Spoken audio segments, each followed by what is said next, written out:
የንጉስ ኢዛናና ሲዛና ወይም የአብርሃ ወአጽብሃ ዘመነ መንግስት ከ298 ከ324 ዓመተ ምህረት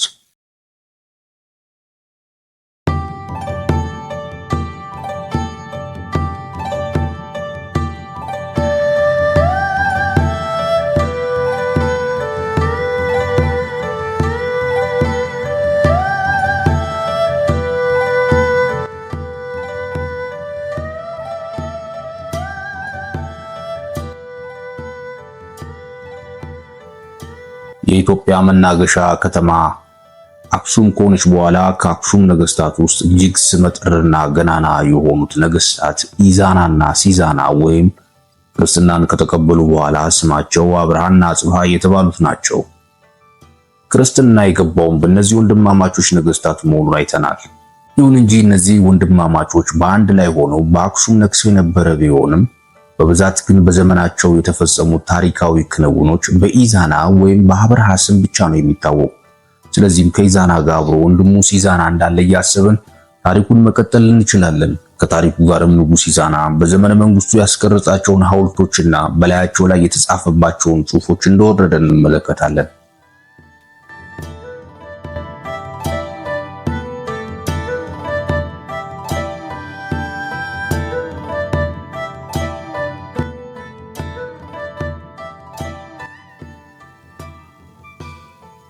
ስለ አጼ ኢዛና የሚያትቱ የታሪክ ሰነዶች ከታሪከ ነገስቱ በላይ የውጭ ሀገርና የሀገር ውስጥ የታሪክ ተመራማሪዎች ከሐውልቱ ላይ ጽሑፉን እየገለበጡ ባጠኑት የጥናት ውጤቶቻቸው በፖለቲካ፣ በጦር ኃይል አደረጃጀት፣ በሃይማኖት፣ በድል አድራጊነቱና በአጠቃላይ ታሪኩ እጅግ ገናና የሆነ ንጉስ እንደነበረ መስክረውለታል።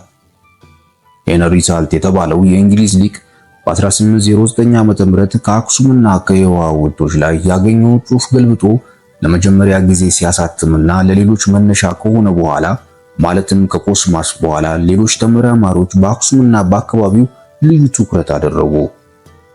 ብዙዎችም የራሳቸውን የጥናት ውጤት ይፋ ማድረግ ጀመሩ። በመጨረሻ ግን ጀርመናዊ ኢኖ ሊትማን በኋላ ላይ ፕሮፌሰር ከተባባሪዎቹ ጋር በመሆን እንደ አውሮፓውያን አቆጣጠር በ1906 ዓ.ም ከእርሱ በፊት ከነበሩት የበለጠ በፎቶግራፍ ሐውልቱንና ጽሑፉን እያነሳ ለረጅም ጊዜ መርምሮ ስለ አክሱምና በዙሪያው ስላሉ ሐውልቶችና ጽሑፎች እንዲሁም ስለ መገበያ ገንዘቦቻቸውና ስለሌሎች ተያያዥ ነገሮች የሚያትት መጽሐፍ በጀርመንኛ ጻፈ።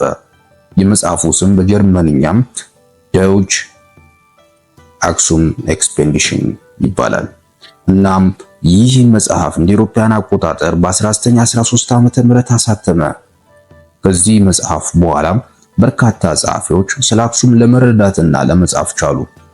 በዚህ በ5 ቮሊዩም በተከፈለውና አምስተኛው ቮሊዩም ምስሎችን ባቀፈው መጽሐፍ መነሻነትም እነ ኮንቲ፣ ሮሲኒ፣ ኤልቤር፣ ታሜረር፣ ዋላስባጅና ሌሎች በርካታ የታሪክ ጸሐፍት ብዙ ጽሑፎችን ስለ አክሱም እየጻፉ ለዓለም ይፋ አድርገዋል። በዚህ መጽሐፍ ውስጥም የስመጥሩ ንጉሳችን የኢዛና ወይም የአብርሃ የሐውልቱ ጽሑፍ በግሪከኛና በቀድሞ የግዕዝ ፊደል የተጻፈው ይገኛል። በእነዚህ ሐውልቶች ላይም የተሰፈሩ ጽሑፎች የሚገልጹት ዘምቶ ድል ማድረጉን፣ ያስከበራቸውን ግዛቶች የትኞቹ እንደሆኑ፣ ከድል በኋላ ለአማልክቱ መስዋዕቱን፣ የማይሸነፈው መርህም ለሚለው ለቀድሞ አምላኩ መስዋዕት አቅርቦ ሐውልትና ወንበር ማስቀረጹን ይገልጻል። በግዕዝና በሳባ ቋንቋ ኦስታር ምድር፣ መርህም የሚላቸውን በግሪከኛ ቋንቋ ሲያስቀርጽ አሬስን የመሬት አምላክን፣ ፖስዶንን የባህርና የቀለያትን፣ ዜውስን የሰማይን አምላክ ወይም የአማልክትን አባት ያነሳል።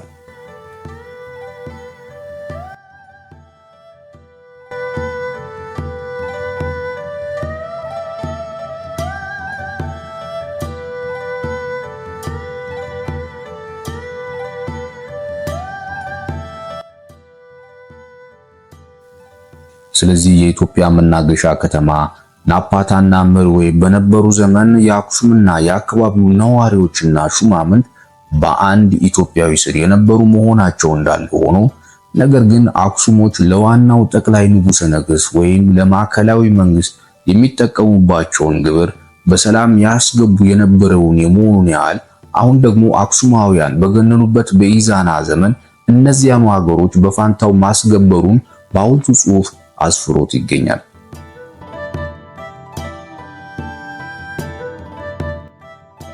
ታሪከ ነገሥቱ አብርሃ ራሱ ያስቀረጸው ሐውልት ደግሞ ኢዛና የሚለውን ይህ ታላቅ የአክሱም ንጉሠ ነገሥት ከኢትዮጵያ ምዕራብ ሰሜን እስከ ግብጽ የሚገኙትን የበጂያ ሕዝቦች ሸፍተውበት ስለነበረ ታሪከ ነገሥቱ ሲዛና የሐውልቱ ጽሑፉ አጽብሃ የሚለውን ወንድሙንና ሁለተኛውን ወንድሙን አደፋልቆ እንዳስወጋቸው የሚገልጸውን የሐውልቱ ጽሑፍ ከቀድሞ ከሳባ ጽሑፍ ወደ ግዕዝ ተገልብጦ የተጻፈውንና በዛሬው ፊደል ተለቅሞ ነገር ግን የቀድሞውን ግዕዘኛ አነጋገር የያዘውን የሐውልቱ ጽሑፍ እንደወረደ እንመለከተዋለን።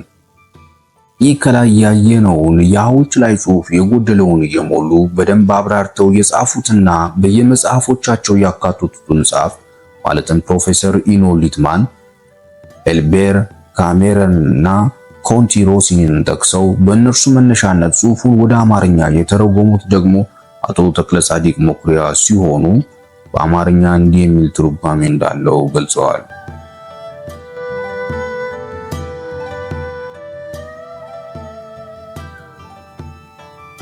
ኢዛና የአክሱም፣ የሂምያር፣ የካሱ፣ የኩሽ፣ የሳባ፣ የአበሳ፣ የራይዳን፣ የሳሊሄን፣ የጽያሞ፣ የበጋ በጂያ ንጉሠ ነገሥት በጠላት የማይሸነፈው የመህርም ልጅ የበጋ በጂያ ሕዝብ በሸፈቱ ጊዜ እንዲዋጓቸው ወንድሞቻችንን ሳይዛናን አዴፋን ላክንላቸው።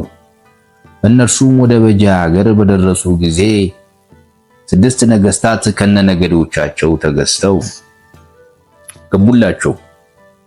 ከዚያ በኋላ 6ቱን ነገሥታት ከነልጆቻቸው ከነሚስቶቻቸው ከነከብቶቻቸው ከነነገዶቻቸው ማረኳቸው። የሰዎቻቸው ቁጥር 4400፣ ከብት 3112፣ በግና ፍየል 6224 ከጭነት ከብት ጋር ሀገራቸውን ከለቀቁበት ጊዜ ጀምሮ በየቀኑ እስኪጠግቡ ድረስ ዳቦም ጠላም ከስጋ ጋር እየተመገቡ 4 ወር ተጉዘው እኛ ዘንድ አክሱም ደረሱ። እኛም ዘንድ ከደረሱ በኋላ ሕዝቡን አልብሰን ነገሥታቶቻቸውንም ሽልማት ሸልመን በክብር አድርገን ደውለ ባይራን በሚባለው ሀገር እንዲቀመጡ አደረግናቸው።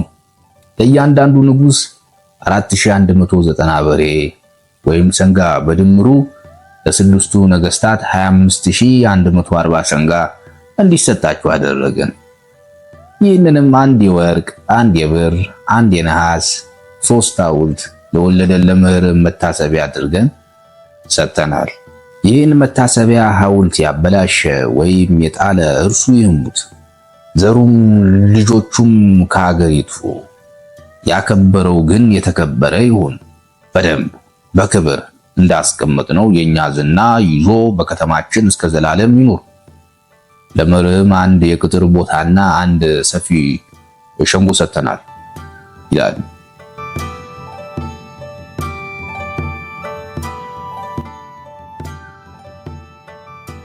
በዚህ መልኩ በጥንቱ ባልሰለጠነው የግዕዝ ፊደልና በግሪክ ቋንቋ በርካታ ሐውልቶችን አስቀርጿል። እዚህ ላይ ደግነቱን የገለጸውን ያህል በቀጣዩ ጽሑፉ ጭካኔውን ሲገልጽ እናያለን። በተጨማሪ ደግሞ የአገዛት ወይም አጓዛት ሕዝብ በሸፈቱበት ጊዜ በሌላ ሐውልት ላይ የአገዛትን ሕዝብ እንዴት ድል እንዳደረገ የሚገልጽ ጽሑፍ አጽፏል። አገዛት የሚላቸው አካለ ጉዛዮችን ነው። አገዛት የሚባሉት በአትባራና በተከዜ መካከል የሚኖሩ ናቸው። ቀጥለን ከሐውልቱ ጽሑፍ ላይ እንደምንረዳው በጉዞው ወይም በዘመቻው ጊዜ ስንቅ የተጫነው በግመል እንደሆነ ጽሑፉ ስለሚገልጽ በረሃማ አካባቢ እንደሆነ ያስረዳናል። ይህ ጽሑፍ በቀጥታ የአማርኛውን ትርጉም እንይና ከዚያ በኋላ ያሉትን ግን የሐውልቱን ጽሑፍ እንደወረደ የምናይበት እድል ይኖረናል።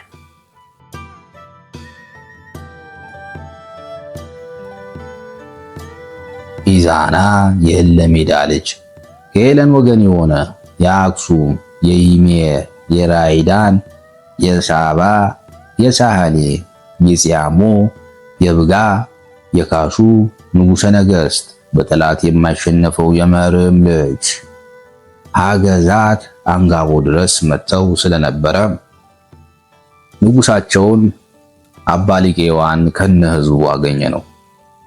እርሱም መታያ ቀረበልን። አሊያ የሚባሉ ሀገር አታጋ ወሰን ስንደርስ ሰፈር ሆኖ ለ20 ቀን የሚበቃንን ስንቅ ለማደራጀት ግመሎቻችንን፣ የቀንድ ወይም የእርድ ከብቶቻችንን ወንዶችም ሴቶችም እረፍት አደረግን። በሶስተኛው ቀን የንጉሳቸውን ክዳት ባወቅን ጊዜ ከንጉሳቸው ከአባ ሊቄዋን ጋር የመጡትን አጓዛትን ዘረፍናቸው። የተማረኩትንም እንደ ባሪያ በብረት አሰርናቸው። ንጉሱንም ከዙፋኑ ተሸካሚው ጋር ራቁቱን አድርገን አሰርነው። ከዚያ በኋላ የመዓዛና የጦር አለቆች ሰራዊት ሌትና ቀን ወደፊት እንዲገሰግሱ አዘዘ። አለቆቹም ሰርዌ መዓዛና ሰርዌ መቲን የሚባሉትን ላኩና አጎዛትን እንዲወጉ አዘዟቸው። ከዚያ በጉባኤ ስፍራ ተገናኝተው ወደ አዘላ ከዚያም ወደ ኤረግ ደረሱና ያገኙትን ሁሉ ማረኩ። በአዛልና በናዱ ወንዝ ደርሰው ያገኙትን ገደሉ። ቀጥሎ ወደ አጋዳ ወሰን ደርሰው ብዙ ገድለው የቀረውን ሰው ከነከብቱ ማረኩ። የዳቆኑን ሰራዊት ወደ ሲዞት ወደ ምስራቅ እንዲጓዝ አዘዟቸው። ሶስቱ ሰራዊት ዳቆን፣ ሐራ፣ መቲ እንዲያቦ ላይ ተገናኙ። ከዚያ የሐራ ክፍል ወደ ዛዋች እንዲሄድ ታዘዘ። ከዚያ ሶስተኛ ጊዜ የዳቃንን ክፍል ወደ ሐዘቦ እንዲሄድ አዘዙት። ጦሩን በትትሆ በኩል በወንዝ አድርጎ ላዋ ደርሶ ወደ አዚያ ወረደ። ከዚያም ከሐዛባ ጋር በአንድነት ሆነው ሰፈር አደረጉና አደሩ። ከዚያ ጎሲቀድ አገዛትን እየወጉ መካሮ አለበት ድረስ አባረሯቸው። ሶስቱም ጦር ከፍልሃና ከሰራ ወይም ደራ ጋር በወንዝ በኩል ሄደ ይላል። ቀጥለን ደግሞ ንጉሥ ኢዛና የስዕኔና የጽዮንቲ ህዝቦችን ማስገበሩ የገለጸበትን የሐውልት ላይ ጽሑፍ ነው የምንመለከተው። የስዕኔና የጽዮንቲ ህዝብ ደግሞ ከአክሱም በሰሜን በኩል በሚገኙ አካባቢ የሚኖሩ ናቸው። ይህም የተጻፈው በግዕዝ ነው።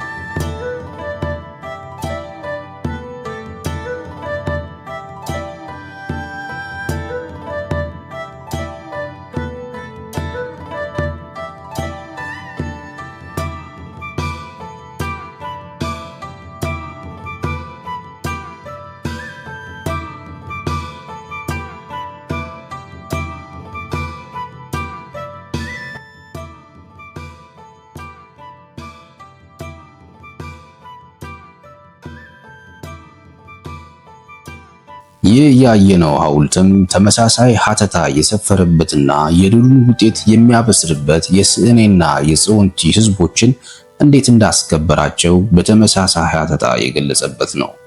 ጽሑፉም የተጻፈው በሰለጠነው የግዕዝ ፊደልና ቋንቋ ሲሆን ለግንዛቤ ያህል ደግሞ ይህንኑ ታሪክ በቀድሞ ባልሰለጠነው ግዕዝ ሐውልቱ ላይ እንዴት እንደጻፈውና የቀድሞ ፊደል ምን እንደሚመስል ለአንባቢያን ለማወቅ ስለሚረዳ መካተት አለበትና ይህንን ይመስላል።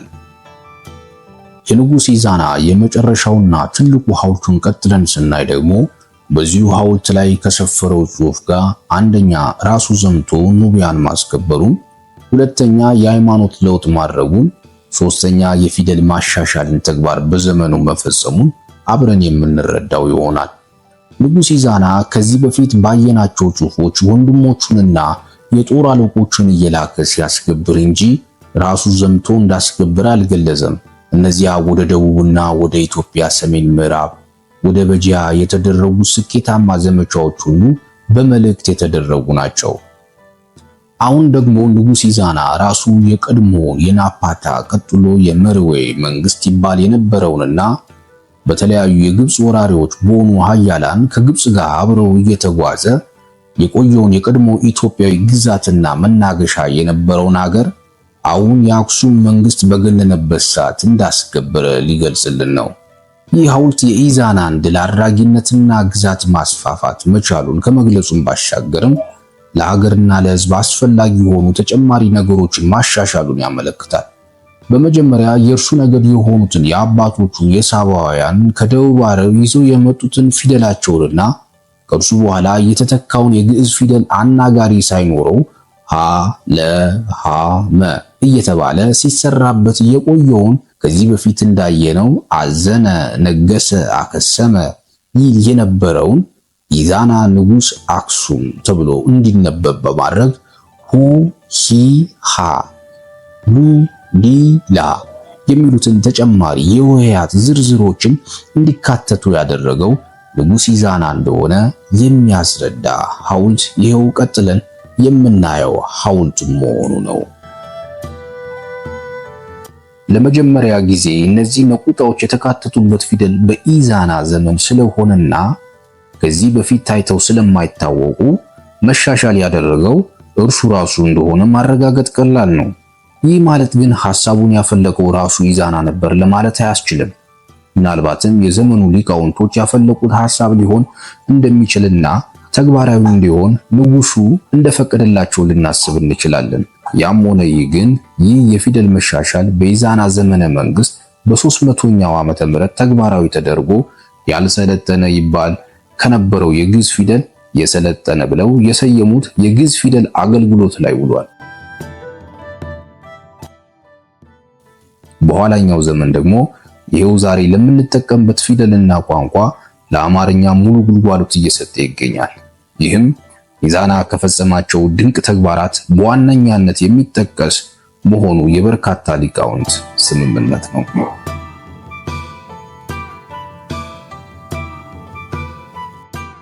ሌላው ከዚህ ሐውልት ጋር የተያያዘው ደግሞ በቀድሞቹ የሐውልት ላይ ጽሑፎች እንዳየነው በጽሑፉ መግቢያ ላይ ኢዛና ወልደ እላሜዳ ብእስየ ሄለን ንጉሰ አክሱም ወልደ መርህም ዘኢት መዋ ለጸር እያለ መርህም በግሪከኛ አሬስ እያለ የሚጠራውን አምላኩን በዚህ ቀጥለን በምናየው ሐውልት ላይ ግን በጽሑፉ መግቢያ ላይ በኃይለ እግዚአ ሰማይ ወምድር መዋኢ ለዘኮነ ኢዛና ወልደ እለአሜዳ በማለት መቀጠሉ የሃይማኖት ለውጥ ማድረጉን ይነግረናል።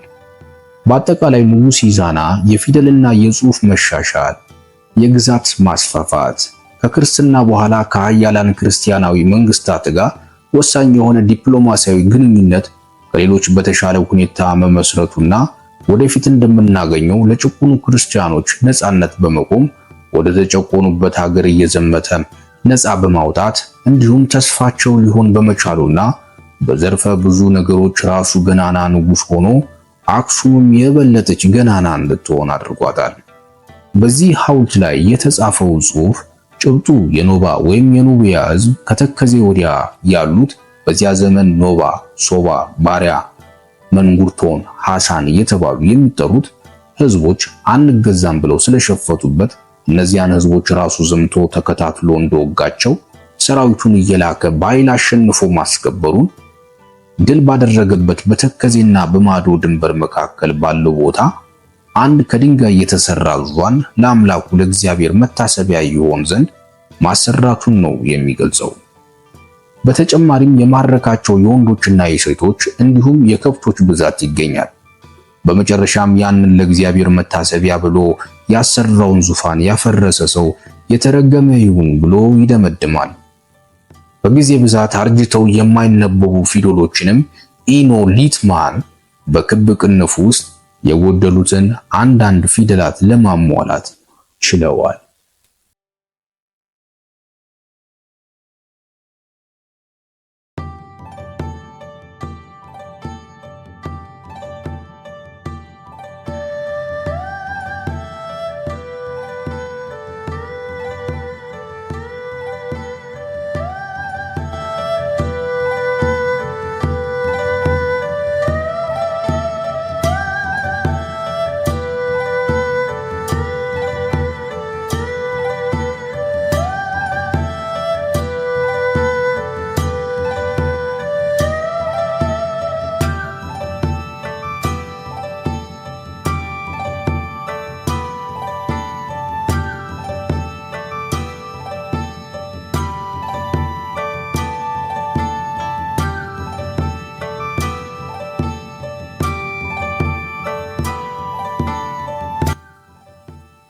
ከዚህም በላይ የተሸራረፉና ሙሉ ታሪካቸው በግልጽ የማይነበቡ የኢትዮጵያ ጎረቤት የሆኑ የአረብ ሀገራት ውስጥ ስለ ንጉስ ኢዛና የሚገልጹ ሐውልቶች መገኘታቸው ታውቋል።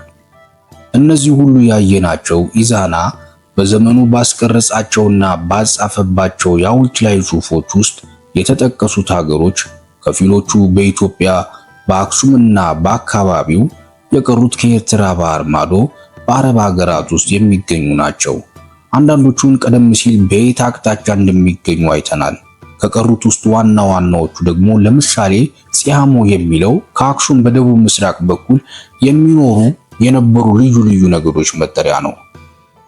በጋ ወይም በጂያ በኢትዮጵያ ሰሜን ምዕራብ እስከ ግብጽ ድንበር ድረስ የሚገኙ በርካታና በወረራ የሚፈሩ ህዝቦች የነበሩ ናቸው። ካሱ ወይም ኩሽ ከበጂያ በስተደቡብ ከአትባራ ወዲና ወዲያ ባለው ቦታ ሰፍረው የሚኖሩ የቀድሞ የናፓታና የሜሮዌ መንግስታት ስር የነበሩት ህዝቦች ናቸው። ሂሜር ወይም ሂሚያሪት፣ ሀበሳት፣ ራይዳን፣ ሳባ፣ ስሊዌን የሚባሉት ደግሞ በደቡብ አረብ ለየብቻ ተከፋፍለው የሚኖሩ የነበሩና ኢዛና በዘመኑ የጠቀለላቸው አንድ አይነት ዘር ያላቸው ህዝቦች ናቸው። በመጨረሻው ሐውልት ሳባ ኖባ የሚለው ኑቢያ መሆኑን ይታወቃል። እንግዲህ የአረብ ሀገርን ለመጀመሪያ ጊዜ ያስከበረው በአዶሊስ ሐውልት ላይ ታሪኩን ያየንለት አክሱምን እንደቆረቆረ ይነገራል ያልነው ንጉስ ቢሆንም ከእርሱ በኋላ ደግሞ በድጋሚ ብዙ ሀገሮች እየሸፈቱ ነፃነታቸው ለጥቂት ጊዜ ይዘው ቢቆዩ በኢዛናና በዚዛና ዘመነ መንግስት ደግሞ በድጋሚ ሊገብሩ ችለዋል። ከኢዛና በኋላ ድጋሚ በአረብ ሀገራት የሚኖሩ ህዝቦች የሸፈቱ ሲሆን ቀጥለን ታሪኩን በምናይለት በንጉስ ካሌብ ጊዜ ድጋሚ ሊገብሩ ተገደዋል። ምንም እንኳን በዚህ ዘመን ግብጽ በሮም ግዛት ስር የነበረች ቢሆንም የእስክንድሪያውና የቆስጠንጢንያው ቤተክርስቲያን የክርስትናቸው መሰረት አንድ ሆኖ ነገር ግን ልዩነት ነበራቸው። የቆስጠንጢንያው ወልድ ፍጡር ነው ሲል የእስክንድሪያው ወልድ ፍጡር የሚለውን የማይቀበል ማለትም ኢየሱስ ፍጹም አምላክ ነው ሲል የእስክንድሪያው የቆስጠንጢንያው ደግሞ የአብ ልጅ ነው በሚል ዛሬ ድረስ ባለው ልዩነት ውስጥ ነበሩ። ሆኖም የአክሱም ነገስታትና የሮም ወይም የቆስጠንጢንያ መንግስታት ይህንን ልዩነት ይዘው ሰላማዊ ግንኙነታቸው እንደቀጠለ ነበረ። ነገር ግን የአክሱማውያን ነገስታት ከቆስጠንጢንያው ንጉስ ከንጉስ ቁንስታ ክርስትናን ከግብጽ እስክንድሪያ በተቀበሉ ማግስት የደረሳቸው ደብዳቤ እንዲህ የሚል ነው። ቪክቶሪየስ ኮንስታንቲዮስ ማክሲሙስ አውጉስቶስ ለኢዛናና ለሲዛና ወይም አብርሃና ጽባ እግዚአብሔር የሰጠን ትምህርትና ማስተዋል ለሁሉም እውነትንና ጽድቅን ለሚፈልጉ ሁሉ እንዲዳረስ ስመኝ በእናንተና በሮማውያን ክርስቲያን መካከል አንድነት እንዲኖር ይገባል። ከሹመቱ የተሻረው ብዙ ሺህ ክስ ቀርቦበት መመለስ ያቃተው የእስክንድሪያው ጳጳስ አትናቴዎስ ፍሬምናንቶስን ሾሞ ልኳልና በቶሎ ፍሬምናንቶስን መልሳችሁ ለተከበረው ጳጳስ ለጊዮርጊስ በዚያም ላሉት ቀሳውስት ላኩትና የእርሱን ነገር እነርሱ ይጨርሱት። የአባ አትናቴዎስን ሥራ ግን ከእናንተ በቀር አገር ሁሉ አውቆ አላስጠጋ ስላየው በእናንተ ዘንድ መጠጊያ ይፈልጋል። ፍሬምናንቶስ ከልቡ ጳጳስ መሆን ከፈለገ የሕይወቱን ታሪክ ለቀሳውስቱ ገልጾ የቤተ ክህነት ሕግና ሥርዓት በደንብ ፈጻሚ መሆኑ በእነዛ ዘንድ ከታወቀ ተመልሶ እንደ ሕጉ ጳጳስ መሆን ይችላል። አለዚያ እንደ አትናቴዎስ እንደ ለፍላፊው ከሕግ የሚሸሽ ሆኖ ወደ አክሱም የመጣና ሹመቱን የያዘ እንደሆነ እናንተንም ቤተ ክርስቲያናችሁንም እንዳያበላሻትና ሁከት እንዳይፈጥር ያስፈልጋል። እኔ ግን እንደሚመስለኝ ፍሬምናንቶስ ወደ እስክንድሪያ ተመልሶ በጣም ከከበረው ጳጳስ ከጊዮርጊስና ወይም በወልድ ፍጡር አማኝ የሆኑትን ጳጳሳት ማለት ነው ከፍ ካሉት ሊቃውንት ተገናኝቶ የቤተ ክህነትን ሕግና ትምህርት ከተረዳ በኋላ ወደ ጵጵስና ስፍራው ሊመለስ ይችላል። በጣም የተከበራችሁ ወንድሞቼ ሆይ እግዚአብሔር ይጠብቃችሁ ይላል።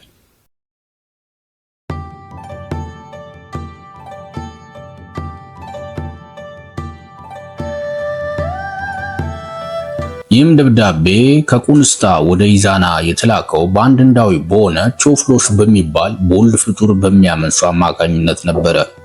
ይህም በኮንቲሮሲኒ የኢትዮጵያ ታሪክ በተሰኘው መጽሐፍ በገጽ 150 ላይ እንደሚገኝና እርሱን የጠቀሱት በርካታ ጸሐፊዎች በየታሪክ መጽሐፎቻቸው አስፍረውታል።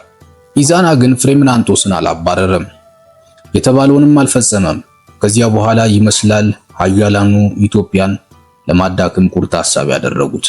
በአጠቃላይ ንጉስ ኢዛና አክሱምን አግኖ ብዙ ሀገሮችን አስገብሮ የራሱን ገናና ታሪክ ሰርቶ ከ26 ዓመታት የግዛት ዘመን በኋላ በ324 ዓመተ ምህረት ሲሞት መንትያ ወንድሙ ሲዛና ወይም አጽብሃ የንጉሠ ነገሥቱን ስልጣን ለብቻው በመያዝ ኢትዮጵያን ማስተዳደሩን ቀጠለ። ከንጉስ ኢዛና በኋላ እስከ ንጉስ እለአሜዳ ድረስ 28 ያህል ነገስታት ተፈራርቀው በአክሱም ነግሰዋል።